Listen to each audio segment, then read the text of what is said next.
وہ فہل سے چلے تھے جہاں سے ہمس تقریباً 80 میل دور تھا۔ اس کے راستے میں دمشق پڑتا تھا جو کم و بیش 30 میل دور تھا، لیکن ان سالاروں نے دمشق سے کچھ دور سے گزر کر جانا تھا۔ دمشق اور فہل کے درمیان ایک سرسبز علاقہ تھا جو بہت خوبصورت اور روح پرور تھا۔ اس سبزہ زار کا نام مرج الروم تھا۔ مسلمان دستوں کو کچھ دیر کے لیے وہاں رکنا تھا۔ وہ اس سے تھوڑی ہی دور رہ گئے تھے کہ ایک گھوڑ سوار جو فوجی معلوم نہیں ہوتا تھا راستے میں کھڑا ملا۔ وہ کوئی شکاری معلوم ہوتا تھا۔ جب دونوں سالار اس کے سامنے سے گزرے تو اس نے اپنا گھوڑا ان کے پہلو میں کر لیا اور ان کے ساتھ ساتھ چلنے لگا۔ کیا خبر ہے؟ ابو عبیدہ نے اس سے پوچھا۔ رومی ہمارے منتظر ہیں، گھوڑ سوار نے جواب دیا۔ تعداد ہم سے زیادہ ہے، ہمس کی طرف دشمن کا ایک لشکر آ رہا ہے۔ یہ گھوڑ سوار کوئی شکاری یا اجنبی نہیں تھا، یہ ایک مسلمان جاسوس تھا جو شکاریوں کے بحروب میں بہت آگے نکل گیا تھا۔ وہ اکیلا نہیں تھا، اس کے چند اور ساتھی بھی آگے گئے ہوئے تھے۔ جاسوسی اتنا آسان کام نہیں تھا کہ دشمن کی نقل و حرکت دیکھی اور واپس آ کر اپنے سالاروں کو اطلاع دے دی، کیونکہ دشمن کے جاسوس بھی آگے آئے ہوئے ہوتے تھے۔ وہ جاسوسی کے علاوہ یہ بھی دیکھتے تھے کہ دوسری طرف کا کوئی جاسوس ان کے علاقے میں نہ آیا ہوا ہو۔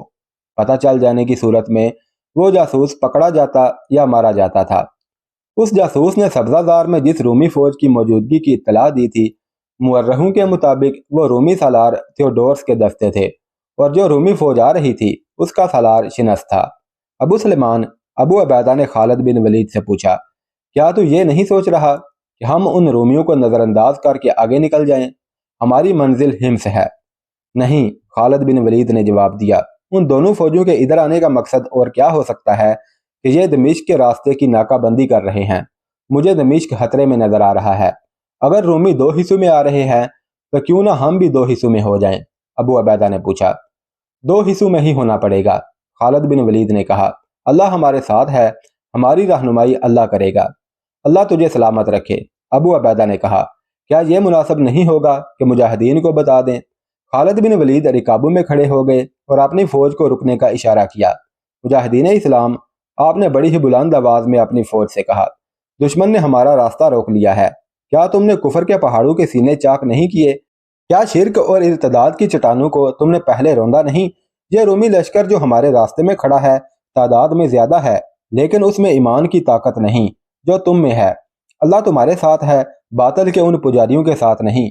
اللہ کی خوشنودی کو اپنے دل میں رکھو اور اپنے آپ کو ایک اور مارکے کے لیے تیار کرو۔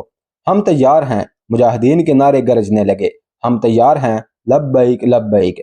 ایسا جوش و خروش جس میں گھوڑے بھی گھر مارنے لگے ہوں، اور ایسے گرجدار نعرے جیسے مجاہدین کا یہ لشکر تر و تازہ ہو اور پہلی بار کوچ کر رہا ہو۔ یہ ایمان کی تازگی اور روحوں کا جوش تھا۔ بعض مورخوں نے مرج الروم کی لڑائی کو زیادہ اہمیت نہیں دی۔ اس کی جنگی تفصیلات 2 یورپی مورخوں نے لکھی ہے، جن میں ہنری سمتھ قابل ذکر ہے۔ اس نے اسے جنگی مبصر کی نگاہوں سے دیکھا اور لکھا ہے کہ ان تحریروں کے مطابق ابو عبیدہ اور خالد بن ولید نے اپنے دستوں کو الگ کر کے اس طرح تقسیم کر لیا کہ دونوں سالار ایک دوسرے کی مدد کو بھی پہنچ سکیں۔ دونوں حصوں کا ہراول مشترک تھا اور ہراول سے آگے دیکھ بھال کا بھی انتظام موجود تھا۔